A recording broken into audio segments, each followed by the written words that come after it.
Kwanza mambo ni mawili kwa sababu ya muda na kwa sababu sasa hivi ni muda wangu pia wa kwenda kanisani. Ninataka kusema kwa nafasi yangu kama mwenyekiti wa Chadema mkoa wa Mara, na mambo hayo yote ni kwa ajili ya mustakabali wa mkoa wetu na pia kushauriana na watu ambao pia wanatoka kwenye line na wanapotoka. Kwanza kabisa sisi tunakaa boda ya Sirari kuhusu hili la makamu mwenyekiti kushikiliwa kwamba immigration au uhamiaji, idara yetu ya uhamiaji kutumika. Mimi niendelee tu kusisitiza kwamba idara ya uhamiaji inatumika kwa sababu kulikuwa kama na kasumba ya kumtafutia makamu mwenyekiti mashimo yanachimbwa, na yeye mwenyewe alishaambiwa tangu mapema kabisa kwamba kuna mashimo yanachimbwa kwa ajili yako, na amekuwa mtu ambaye amekuwa na umakini mkubwa sana kutokuingia kwenye ugomvi ambao hauna msingi, lakini hajaacha kukaa kwenye line yake ya kusimamia ukweli ambao ndio nature yake na ndivyo alivyozaliwa. Na yeye kama ambavyo vitabu vya Mungu vinasema, ukisoma hata kitabu cha Zaburi, kwamba yeye kukataa kwenda na mashauri ya wasio haki haliwezi kuwa kosa kwake. Kwa hiyo mimi niendelee kumtia moyo kupitia Zaburi moja mstari wa kwanza mpaka wa 4. Kama kutakuwa na mtu atamfikishia hiyo, aelewe kwamba pia wamchao Bwana ni kama mlima Sayuni. Kwa hiyo asije akafikiria kwamba yuko peke yake. Wako malaika na yuko Mungu anaongozana naye. Kwa sababu ukiangalia kilichomweka ndani hata sasa, na sisi tulikuwa tumesisitiza kwamba tujue. Tunashukuru Mungu kwamba tumejua aliko. Sasa jambo la pili ni kwamba usalama wake na uhai wake ni jambo la msingi, wala hilo halina negotiation. Kwetu sisi kuhusu usalama wa makamu mwenyekiti wa chama halina negotiation. Sababu hatuwezi kuona tu watu siku hizi wanaamka tu wanachukua maisha ya watu wengine kama kuku, ya kwao ndio ya watu. Kwa hiyo sikutaka kwenda mbali kwenye hili. Ninachojua mimi kilichomweka ndani makamu mwenyekiti wetu ni phobia. Yaani kuna kitu kwenye psychology inaitwa phobic disorder. Yaani watawala wameshakuwa na phobia. Wao wenyewe wamekuwa na hofu ya kitu chao hicho walichounda kinachoitwa uchafuzi wa tarehe 29. Sasa wakikuona tu hata usoni, kama wanaona dimina yako haiendani na hiyo jina na hii waliotengeneza ambayo sisi tunaiita ni najisi, wanaona huyu atunzwe, huyu atekwe, huyu afanywe hivi. Kwa hiyo wana phobia kubwa sana. Electrophobic ndio kinachowasumbua wao. Lakini imani ni kwamba sisi hii vita tunaye Kristo Mungu, na tunaamini hii vita atashinda yeye. Hilo la kwanza. La pili, kuhusu hili la ndugu yangu Wenje ambao umeniuliza sasa, sikutaka kumzungumza na wala sihitaji kumzungumza kwa sababu ya ukweli kwamba mimi binafsi na yeye au familia yangu na yake tulishavuka level ya vyama. Mama yake ni mama yangu. Tunazungumza rutini yetu ya maisha yetu na maisha yake ni maisha ya familia. Sasa labda tu ni mshauri, kwa sababu sizuiriwi kumshauri kaka yangu, mdogo wangu, dadangu au mtu yeyote yule. Hata katika maandiko matakatifu kusoma kitabu cha Mithali ni kwamba hata fimbo umrudi hata mtoto mtukutu. Wenje anaingia kwenye msitu wa niite labda msitu wa kipumbavu, ambao ili aje kutoka kwenye ule msitu atakuwa amegharimu sana watu wengi.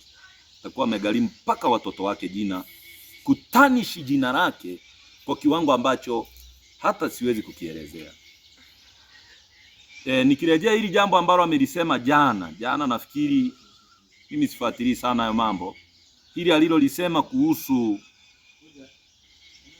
familia ya Lissu, kwanza lile ni tusi kibinadamu na ni kukosa utu, lakini pia ni kujivika unyama katikati ya watu ambao umeenda ukawakuta ni wanyama. Nani ajuae, labda Wenje angeenda kwa hao watu kwenye hilo kundi ambalo limemchukua. Nani ajuae, labda angeenda kwenye hilo kundi, then akataka kuwarithisha matendo mema, akataka kuwashauri yaliyo mema, pengine akawashauri kutokuumiza watu. Hapo angeenda kufanya kazi takatifu, kazi ya Roho Mtakatifu. Lakini Wenje ameenda pale, anataka kujiharakia uchafu kuliko wachafu wenyewe. Yaani yeye ameingia kwenye kundi la watu, pengine anawaambia mbona muwapigi vizuri? Hao mnawapiga risasi, hao mlipaswa muwapige guruneti. Anamkosea Mungu sehemu kubwa sana. Wenje ndugu yangu, kama ambavyo Munishi alimuita Marebo, ninakuita Wenje. Ninakuita Wenje ndugu yangu, Wenje, ndugu yangu Wenje. Kama Munishi alivyomuita Marebo ndugu yake. Acha kutumika kuumiza watu. Acha kutumika kuchafua image ya wanamkoma. Acha kutumika kuchafua image ya wanamichire. Acha kutumika kuchafua image ya watu ambao ni watu maalum katika harakati za mageuzi East Africa, Wajaruo, ambao ni kabila linaloheshimika lenyewe tu lishajiheshimisha kama kabila. Acha kutumika kuwachafua. Kama umeamua kukaa upande huo, ni haki yako ya msingi, lakini kaa huko kama ulitumwa na Mungu. Kama ulivyosema juzi, mara umtaje Hezekia, nilikuwa nakusikia, mara unamtaja nani, pengine ulikuwa unarukaruka tofauti na maandiko matakatifu yanavyotaka. Usiokote vifungu unavyoona vinakufurahisha wewe. Unapokula na mfarume, usiwe na papara hiyo ulionayo Wenje.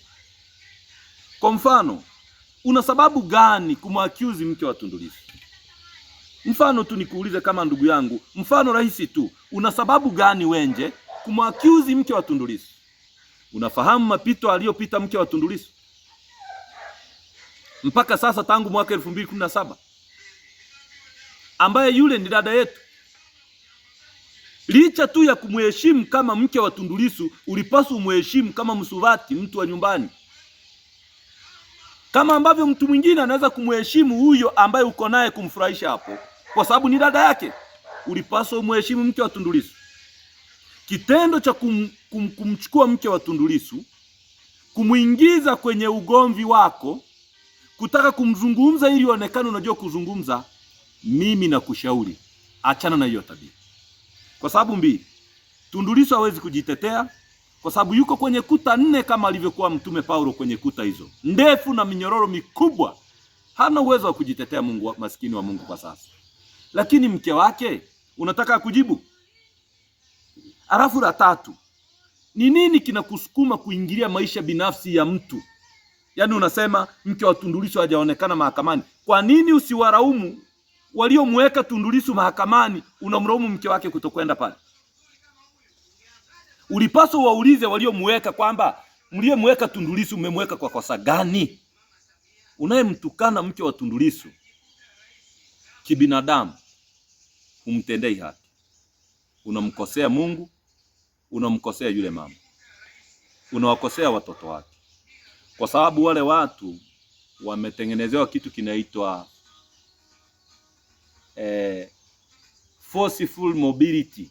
Forceful mobility. Yaani wametawanywa pasipo kupenda. Kama ambavyo watu wengi saizi kwenye familia zao wametawanywa pasipo kupenda. Kuna watu wengi wanatafuta wazazi wao, watoto wadogo kabisa.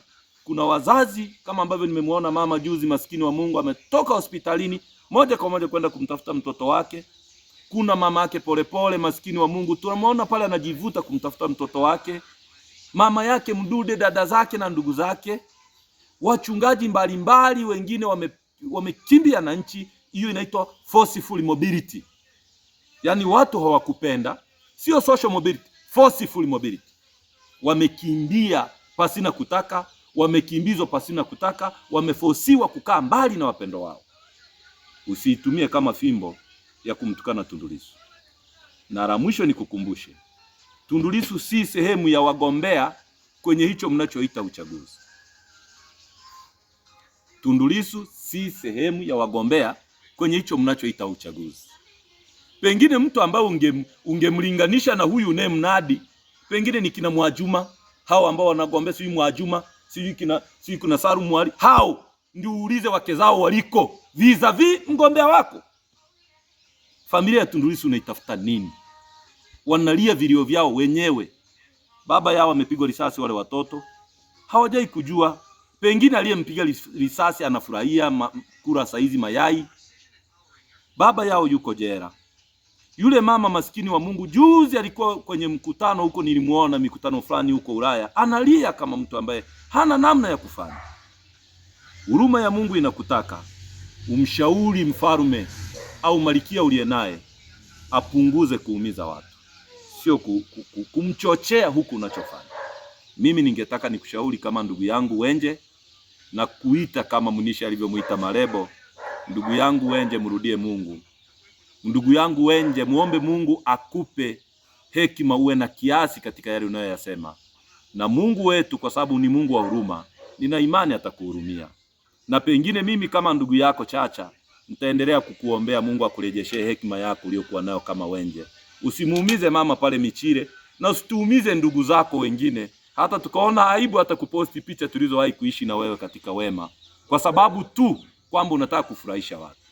Ushauri wangu pia kwako ni huo, na nisitakubali mtu yeyote amuongee mke wako, aongee watoto wetu wale wa kwako ambao wako Canada, kwa sababu yoyote ile, kwa sababu atakuwa anakukosea, au kuongea njia ulizopita wewe ili unusurike kifo mwaka 2020, atakuwa anakukosea.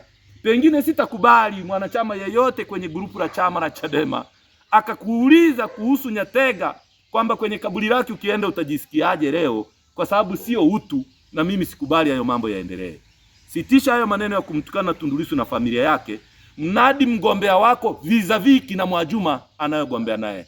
Mungu akubariki kwenye siku hii kama utakuwa umenisikiliza. Asante.